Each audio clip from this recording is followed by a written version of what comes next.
Haiderpura encounter में 2 मिलिटेंटों समेत एक ओजीडब्ल्यू को पुलिस ने जाम बहक करने का किया दावा। आईजीपी कश्मीर ने कहा क्रॉस फायरिंग के दौरान मालिक मकान अल्ताफ की भी हुई मौत। डॉक्टर मुदस्सिर गुल ओजीडब्ल्यू थे जो मिलिटेंटों के साथ काम कर रहा था। कहा अमन कानून की सूरत हाल के पेश नजर लवाहिकीन को मैयत नहीं दे पाए।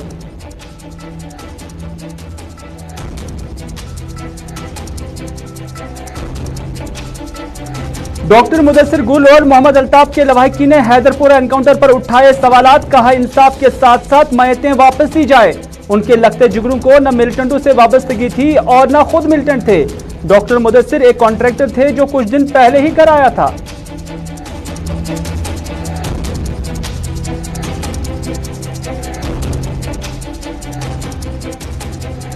और हैदरपुरा एनकाउंटर में मारे गए अल्ताफ और डॉक्टर मुदस्सिर की हलाकत पर सियासी जमातों ने शक व शुबहात का किया इजहार। महबूबा मुफ्ती ने कहा मासूम शहरियों को इंसानी ढाल बनाना, फिर क्रॉस फायरिंग में मारना, फिर ओजीडब्ल्यू का लेबल लगाना मरकजी सरकार के रूल बुक का हिस्सा है।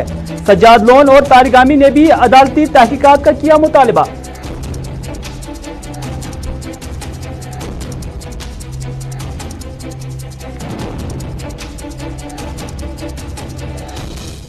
के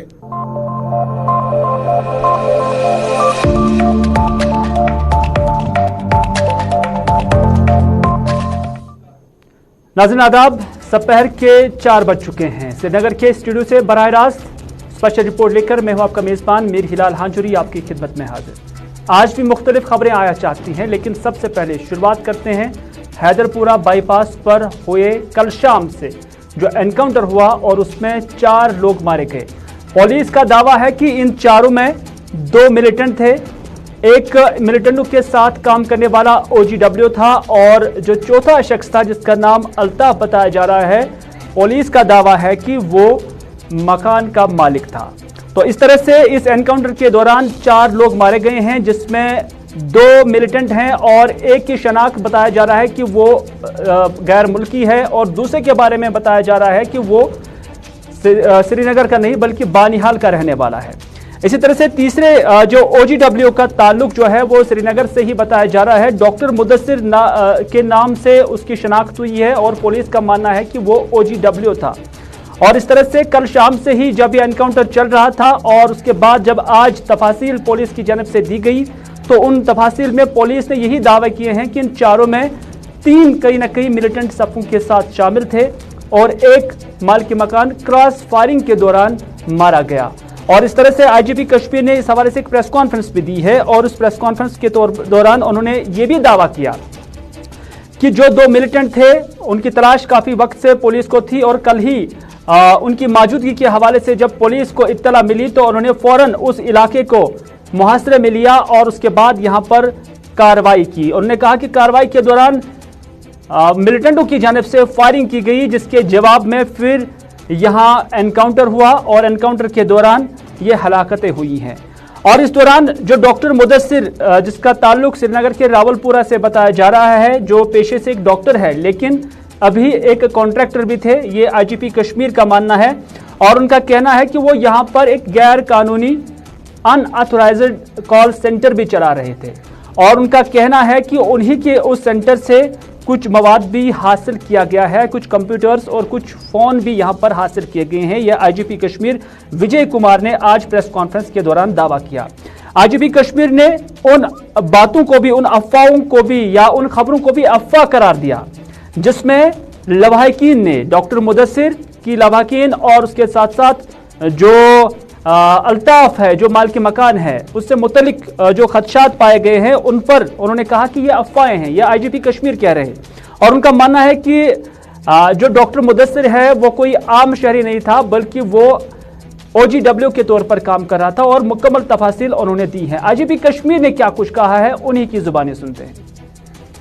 कल दोपहर में पुलिस को इत्तला मिली थी हैदरपुरा नेशनल हाईवे बाईपास पर 2-3 टेररिस्ट छिपे गए हैं। पुलिस सीआरपी आर्मी मिलके कॉर्डन डाला। कॉर्डन डालने के बाद घर का सर्च शुरू हुआ। टॉप फ्लोर पर 3 कमरा था। क्योंकि हम लोग को पूरा लोकेशन नहीं पता था, तो मकान मालिक को बुलाया गया और जो उसमें रेंट लेकर रहते थे, अपना बिजनेस करते, उसको बुलाया गया था। मकान मालिक का नाम अल्ताफ अहमद डार है और जो बिजनेस करते थे उसका नाम मुदस्सिर गुल है। दोनों नॉक करनी किया दरवाजा को, मिल्टन दरवाजा नहीं खोला। उसके बाद फिर उसको मौका दिया गया, नॉक किया, मिल्टन दरवाजा खोल के अंदर फायरिंग शुरू कर दिया पिस्टल से। सेल्फ डिफेंस में हमारे लोग जो थर्ड पार्टी था उसने भी फायर किया, इसमें इनकाउंटर शुरू हो गया। फिर हम लोग फॉर इनकाउंटर को रोके और ट्राई किए कि वहाँ से विलेन दोनों को रेस्क्यू करें, लेकिन जिस जगह वो लोग खड़ा थे वहाँ से निकालना पूरा बहुत मुश्किल हो रहा था। तो मिलिटेंट्स के फायरिंग में दोनों को पिस्टल से इंजरी हुआ, दोनों मारे गए। साथ ही साथ इनकाउंटर में 2 टेररिस्ट मारे गए। एक का शनाख्त अली बिलाल भाई कहते हैं और कोई हैदर भी बोलता है, बहुत बड़ी ये पाकिस्तानी टेररिस्ट है। दूसरा लोकल टेररिस्ट है, शायद ये रामबन बनियाल साइड का है। उनके घर वाले को हम लोग बुला रहे हैं, फोटो दिखाएंगे, आइडेंटिफाई हो जाएगा। दोनों टेररिस्ट का डीएनए सैंपल ले गया है। रात में हम लोग घर वाले को, खास करके मुदस्सिर की फैमिली मेम्बर को और अल्ताफ की फैमिली मेम्बर को अप्रोच किया, पुलिस ने अप्रोच किया, आप लोग चलिए वीडियो में पार्टिसिपेट करें। क्योंकि हम लोग को लॉ एंड ऑर्डर होने का अंदेशा था, इसलिए हम लोग बॉडी घर वाले को नहीं दिए, उसको हल्द्वानी डिस्ट्रिक्ट ले गए। वहाँ आज मॉर्निंग में उनका विजिल हो गया। और उसके साथ मैं आप लोगों से शेयर करना चाहता हूँ, तो अल्ताफ अहमद डार जो है, जो रेंट पर घर ऊपर वाले 3 फ्लोर का 3 कमरा दिया था मुदस्सिर गुल को। मुदस्सिर गुल बेसिकली बिजनेसमैन है, कॉन्ट्रैक्टर है बाय प्रोफेशन, और एक फेक अनऑथराइज कॉल सेंटर चला रहा था। 6 केबिन है, उसे बहुत सारे मैं शेयर करना चाहता हूँ कि इनकाउंटर में 2 पिस्टल मिला है और 3 मैगजीन, 6 फोन, टेलीफोन जो मिला है, मोबाइल फ़ोन ये मिलिटेंट के पास से, और 4 मोबाइल मिला है हाइडआउट से। एक कॉल सेंटर है जिसमें 6 केबिन है, उसमें 6 कंप्यूटर्स था, 6 CPU थे, DOP इनेबल था और USA का उसमें बहुत सारे मैप था। और हाइडआउट में बहुत सारे सामान था, जिसमें गर्म कपड़ा, kitchen equipment, drugs, Corex, TV और इंजेक्शन जो टेररिस्ट इंजरी होने के बाद यूज करता है। इसके बाद मैं आप लोगों से ये भी शेयर करना चाहता हूँ कि संडे के जो डाउनटाउन एरिया में हमारे पुलिस पार्टी पर अटैक हुआ था, जिसमें हमारे एक पुलिसकर्मी को गला में गोली लगा था, उसमें ये टेररिस्ट इन्वॉल्व था। और इंसिडेंट होने के बाद मुदस्सिर अपने गाड़ी में इसको बिठा के इस बिल्डिंग तक लाया था, यहीं पर इसको रखा था। इसके अलावा मुदस्सिर बिजनेस के रूप में करता था, लेकिन टेररिस्ट का मॉड्यूल चला रहा था। ये साउथ कश्मीर से, नॉर्थ कश्मीर से टेररिस्ट को लाद के अपने घर में रखता था टॉप वाली फ्लोर पर, और वहीं से ये टेररिस्ट ऑपरेट करते थे। घर वाले का क्योंकि उसके घर में हाइडआउट था, मिलिटेंट रहता था, इसलिए उसको हम लोग हार्बरिंग में उसको इंक्लूड करेंगे। चलिए, आपने सुना आईजीपी कश्मीर को, और जब हम इन अल्फाज को देखते हैं, परखते हैं, तो उनका मानना है कि 2 इसमें मिलिटेंट थे। एक OGW था, डॉक्टर मुदस्सिर गुल जिसका नाम है, उनका कहना है कि उसके कॉल सेंटर में ये काम कर रहे थे। और जो मकान मालिक था, जो क्रॉस फायरिंग के दौरान मारा गया है, उसके मुतालिक आईजीपी कश्मीर का मानना है कि चूंकि ये उन्हीं की अकोमोडेशन थी, ये उन्हीं की जगह थी, ये उन्हीं की इमारत थी, तो इस वजह से वो भी मिलिटेंसी को यहाँ पर सपोर्ट कर रहे थे। तो लमसम में यही अल्फाज जो है आईजीपी कश्मीर की जानब से सामने आए हैं, और उनका मानना है कि यहाँ पर एक हाइड आउट भी था। और आईजीपी कश्मीर का ये भी दावा था कि ये चारों कहीं ना कहीं मिलिटेंसी के साथ वाबस्ते थे। और इन हलाकतों को लेकर जहां लवाहिकीन की जानिब से सवालात तो पहले ही उठाए गए थे, वहीं पर अब सियासी जमातें भी इस पर सामने आ गई हैं। और सियासी जमातों में महबूबा मुफ्ती का ट्वीट सबसे पहले आया, शक व शुबहात का इजहार किया गया है मुख्तलिफ पॉलिटिकल जमातों की जानिब से। और इस हवाले से जब हम महबूबा मुफ्ती का ये ट्वीट देखते हैं, और ये जो लैंग्वेज है इस ट्वीट के अंदर, इसको जब हम उर्दू में ट्रांसलेट करते हैं, तो पता चलता है कि महबूबा मुफ्ती ने यही लिखा है कि मासूम शहरियों को इंसानी ढाल के तौर पर इस्तेमाल करना और फिर उनका क्रॉस फायरिंग में मारे जाना, फिर उन्हें OGW का लेबल लगाना मरकजी सरकार की रूल बुक का हिस्सा है। यानी मरकजी सरकार को यहां हन पे तनकीद बनाया है महबूबा मुफ्ती ने, और उन्हें इस ट्वीट के अंदर यह भी कहा है कि जरूरी है कि सच्चाई को सामने लाने और खूनरेजी के इस बढ़ते कल्चर को खत्म करने के लिए एक काबिल एतमाद अदालती तहकीकात की जाए। जैसा कि हमने पहले ही कहा कि मुख्तलिफ सियासी जमातों की जानिब से इस तरह से अब सवालात उठाए गए हैं हैदरपुरा एनकाउंटर पर, और यहां पर जो डॉक्टर मुदस्सिर और उसके साथ साथ अल्ताफ अहमद जो है इस पर मारा गया है, उस पर उन्होंने कहा कि इसकी जुडिशियल इंक्वायरी होनी चाहिए, यानी अदालती तहकीकात होनी चाहिए। इस नवेद के जो खदशात है यहां पर पॉलिटिकल पार्टीज की जानिब से यहां पर जाहिर किए गए। खासतौर पर महबूबा मुफ्ती का मानना है कि अलग अलग लेबल लगाया जाता है, और साथ ही साथ उन्होंने कहा कि इस बढ़ते कल्चर को खत्म करने के लिए काबिल एतमाद अदालती तहकीकात की जरूरत है। महबूबा मुफ्ती चूंकि जम्मू के अंदर आज हैं और अपनी पार्टी सरगर्मियों को जम्मू के अंदर चला रही हैं, तो जम्मू में भी आज उन्होंने जब वर्करों से खिताब किया, और इस खिताब के दौरान महबूबा मुफ्ती ने वहां पर कहा है कि जो हैदरपोरा का एनकाउंटर है उसी पर उन्होंने वहां पर भी जिक्र किया, और उन्होंने कहा कि यहां पर इस तरह के वाक़ात नहीं होने चाहिए थे, हालात खराब हो रहे हैं और मिलिटेंटों के साथ साथ आम लोगों को भी अब मारा जा रहा है, जो बकौल महबूबा मुफ्ती बहुत ही गलत है। महबूबा मुफ्ती ने यहां पर यह भी इल्जाम लगाया कि सिविलियन को अब ह्यूमन शील्ड बनाया गया है और सरकार के पास नौजवानों के मुश्किलात का कोई हल ही नहीं है, बल्कि सरकार के पास एक ही मशीन है जो हिंदू मुस्लिम करते हैं। महबूबा मुफ्ती ने जम्मू के अंदर मजीद क्या कहा, आइए उन्हीं की जुबानी सुनते हैं।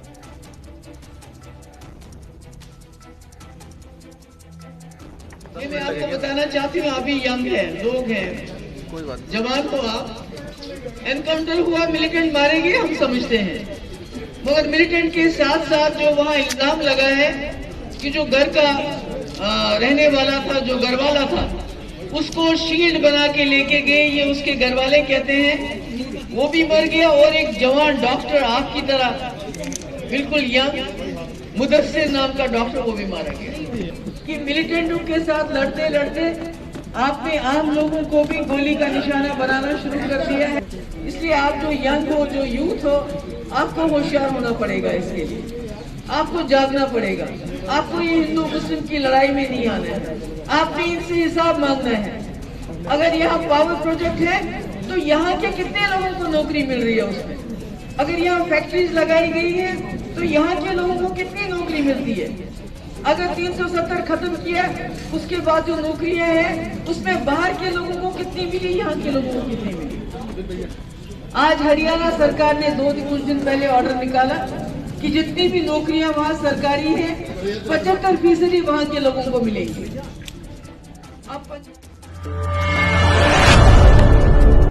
चलिए, हैदरपुरा हलाकतों पर सियासी रद्दअमल जारी है। मोहम्मद यूसुफ तारिगामी ने इस हवाले से लबकुशाई की है, और मोहम्मद यूसुफ तारिगामी ने कहा कि हैदरपुरा एनकाउंटर एक अलमिया है जिसमें 2 आम शहरियों की जानें चली गई हैं, यानी यहां पर उन्होंने 2 शहरियों का जिक्र किया है।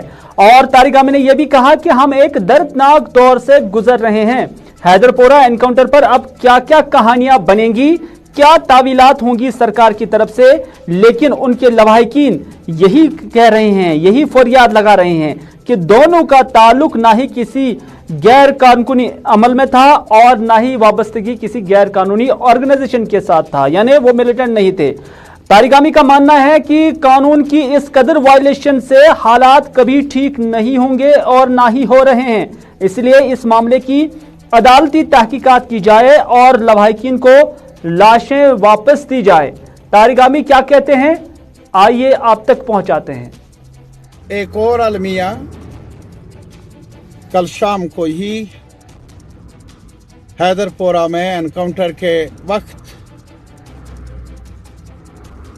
2 आम शहरियों की जानें चली गई। किस कदर दर्दनाक दौर से गुजर रहे हैं हम। एक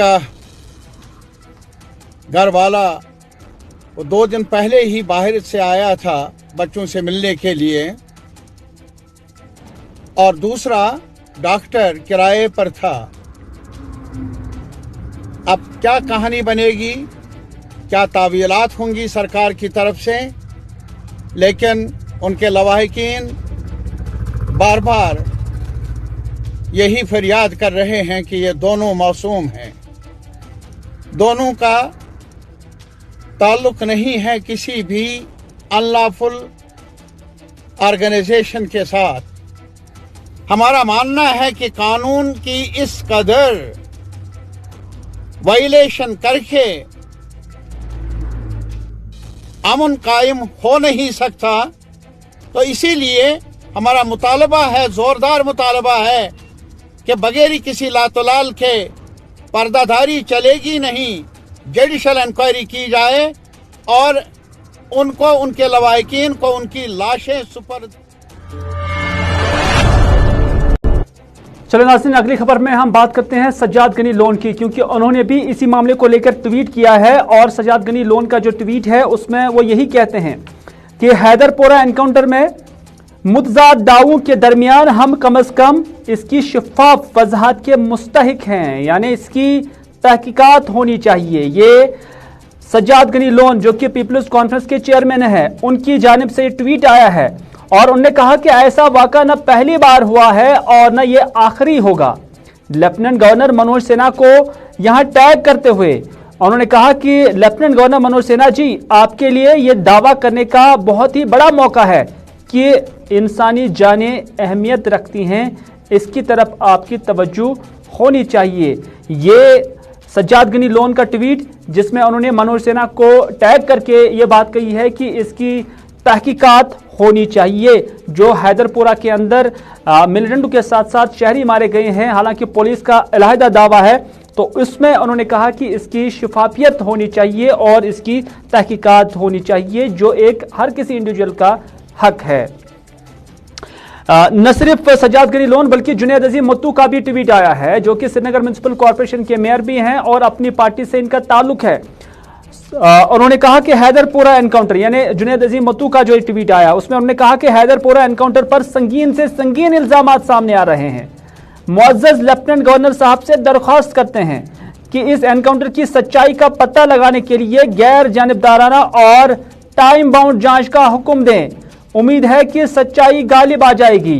ये जुनैद अजीम मत्तू का ये ट्वीट आया है जिसमें उन्होंने इस तरह के अल्फाज इस्तेमाल किए हैं और उन्होंने भी अवामी तासुर को मद्देनजर रखते हुए या जो फैमिलीज हैं उनकी जानिब से जो कुछ दावे किए जा रहे हैं उसके पेश नज़र खदशात का इजहार किया है और यही है कि इन खदशात को दूर करने के लिए उन्होंने मुतालबा किया है कि इनकी तहकीकात हो जानी चाहिए।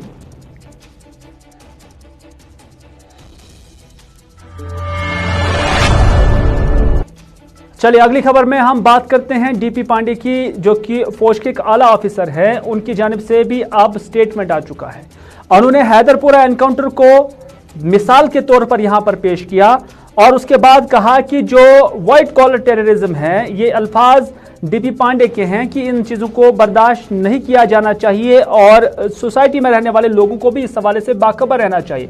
उनका दावा है, यानी डीपी पांडे का दावा है कि हैदरपुरा के अंदर जो कॉल सेंटर था वो गैर कानूनी तौर पर था और साथ ही साथ उन्होंने कहा कि जो इसको चलाने वाला था, जिसकी मौत भी वाक़ा हुई है, उनका कहना है कि यही एक वाइट कॉलर टेररिज्म है, वाइट कॉलर दहशतगर्दी है बकौल उनके, और उनका मानना है कि इस चीज़ को परवान नहीं चढ़ने दिया जाना चाहिए। डीबी पांडे ने यह भी कहा कि उन्हें कश्मीर के अंदर अवाम के दिल जीतने की जरूरत नहीं है या उस हवाले से अब दिल जीतने के लिए काम करने की जरूरत नहीं है, बल्कि जम्मू कश्मीर के अवाम को फौज पर मुकम्मल भरोसा है। आप कल का एक ऑपरेशन देखिए जिसके अंदर एक आदमी अपने आप को डॉक्टर बना करके किस तरह की डिग्री के साथ में एक फेक कॉल सेंटर चलाता है अपने उस इलाके के अंदर। उसके पास हैदरपुरा जैसी जगह के अंदर एक अच्छा बढ़िया ऑफिस है, वो एक काम आदमी नहीं बना सकता, मगर वो वही आदमी बना सकता है जो किसी गलत पेशे के अंदर लग करके बाहर से पैसा कमाए, अंदर से गलत किस्म से पैसा कमाए, कुछ लोगों को टेररिस्ट बनाए, यूथ को गलत रास्ते पे लेके जाए ताकि उसका घर परिवार अच्छा जाता है। वो डॉक्टर बन जाए, उसके परिवार बाहर पढ़ाई करें, मगर कोई ना कोई यूथ हथियार पकड़ के मारा जाए, उसको फर्क नहीं पड़ता। तो ये जो फैक्ट्री चलाते हैं व्हाइट कॉलर टेररिस्ट, सफेद पोश दहशतगर्द, हमें आवाम को उनसे आगाह करना है कि आप जाओ और उनसे दस्तक दो उनके घर के अंदर और उनसे बोलो कि तुम्हारे बच्चे को, मेरे बच्चे को आप टेररिस्ट को बना रहे हो, दहशतगर्द क्यों बना रहे हो, आप अपने बच्चे को पहले दहशतगर्द बनाओ और फिर मेरे बच्चे को बनाओ।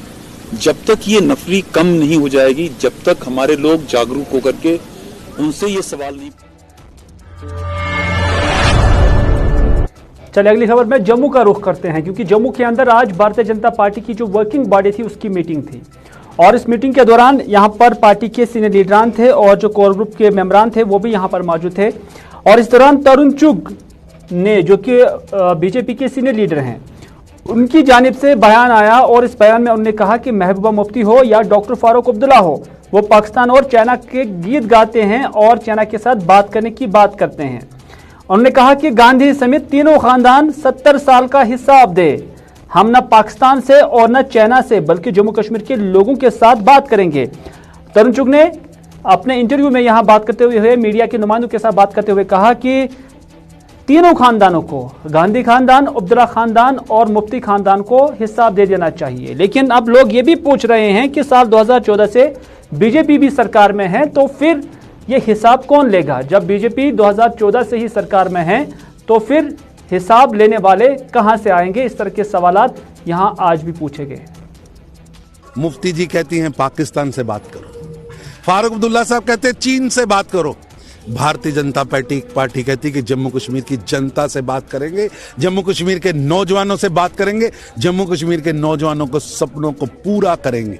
वो पाकिस्तान का एजेंडा लाना चाहते, वो चाइना का एजेंडा लाना चाहते, क्योंकि जम्मू कश्मीर की जनता तीनों परिवारों से, चाहे वो मुफ्ती एंड सन्स हो, चाहे अब्दुल्ला एंड सन्स हो या कांग्रेस एंड सन्स हो, गांधी एंड सन्स, उनसे पूछ रही है कि 70 साल के विकास का हिसाब दो, 70 साल के भ्रष्टाचार का हिसाब दो। दिल्ली ने इतना पैसा विकास के लिए यहां भेजा, वो पैसा कहां गया? अब्दुल्ला साहब इधर उधर की बात मत कर, चाइना का गाना मत गा। महबूबा जी चाइना का गाना मत गाओ, पाकिस्तान का गाना मत गाओ, इधर उधर की बात मत करो। भ्रष्टाचार का हिसाब दो, करप्शन का हिसाब दो, बेइंसाफी का हिसाब दो। यहां की महिलाएं पूछ रही हैं कि आपने यहां उनके अधिकारों को छीन कर रखा, पहाड़ियों के अधिकारों को छीन कर रखा, गुज्जरों के अधिकारों को छीन कर रखा। उनके अधिकारों की लड़ाई भारतीय जनता पार्टी ने 5 अगस्त 2019 को 370 को तोड़कर, 35 को तोड़कर यहाँ के हर नागरिक को सम्मान अधिकार दिए हैं और आरक्षण दिया है, आगे बढ़ने का मौका दिया है, एससी भाइयों को दिया है। ये जम्मू कश्मीर की जनता Mufti and sons, Mehbooba and sons, Abdullah and sons इनको स्वीकार नहीं करेगी। इनसे जवाब मांगती है, इनसे हिसाब मांगती है। जब इनसे हिसाब मांगा जाता है ये पाकिस्तान का गाना गाते, जब इनसे हिसाब मांगा जाता है करप्शन का, इनकी संपत्ति का, तो ये हमें चाइना दिखाते हैं। अब चाइना नहीं, पाकिस्तान नहीं, जम्मू कश्मीर में कुछ चलेगा तो केवल तिरंगा चलेगा, हिंदुस्तान चलेगा, भारत माता की जय चलेगी, मादरे वतन हिंदुस्तान जिंदाबाद चलेगा। चलना से अगली खबर में हम बात करते हैं अमेरिका की जो एडवाइजरी है, ट्राइबल एडवाइजरी, जो उन्होंने अपने सिटीजन्स को दी है, अपने शहरों को दी है और अपने शहरियों से कहा गया है अमेरिका की जानिब से, अमेरिका यूएस स्टेट डिपार्टमेंट जो है, दाखिला वजारत है, उनकी जानिब से कहा गया है कि जितने भी अमेरिकी शहरी है वो भारत के अंदर जब जाएं तो कश्मीर की तरफ रुख ना करें और एहतियात बरतें। और साथ ही साथ न सिर्फ जम्मू कश्मीर के अंदर बल्कि सरहद पार से जो पाकिस्तान ज़ेर इंतजाम जम्मू कश्मीर है वहां के इलाकों की तरफ जाने से भी उन्हें कहा गया है कि वो परहेज करें। और ये एडवाइजरी उस वक्त आती है जब जम्मू कश्मीर के अंदर मुल्क की सरकार ये दावा कर रही है कि जम्मू कश्मीर के अंदर हालात ठीक हैं और मामलात जो है वो बेहतर तरीके से चल रहे हैं। लेकिन पिछले कुछ एक दिनों के जो वाक़ात हैं, क्या वही इसकी वजह है? क्योंकि स्टेट यूएस डिपार्टमेंट जो है यूएस का, उनकी जानब से बाज़ाब्ता तौर पर कहा गया है कि मिलिटेंसी और सिविल अनरेस्ट के पेश नज़र इस तरह की एडवाइजरी अपने शहरियों के लिए उन्होंने जारी की हुई है। हम अपने साथी इशफाक गौहर से जुड़ने की कोशिश करेंगे। हमारे एग्जीक्यूटिव एडिटर इशफाक गौहर इस वक्त हमारे साथ मौजूद है। गौहर, आपका खैर मकदम है। जानना चाहेंगे कि अमेरिका की जानिब से इस तरह की एडवाइजरी जारी करना और वो भी उस वक्त जब मुल्क की सरकार यह दावा कर रही है कि जम्मू कश्मीर के अंदर हालात ठीक हैं और इसकी वजूहात ये बताए जा रहे हैं कि मिलिटेंसी और सिविल अनरेस्ट है, इसको आप किस नज़र से देखते हैं? और जो सरकार की कोशिश है कि जम्मू कश्मीर के अंदर हालात ठीक जो है करे और साथ ही साथ दुनिया को भी इस चीज़ के लिए इन्वाइट करे, इसको आप किस नज़र से देखते हैं?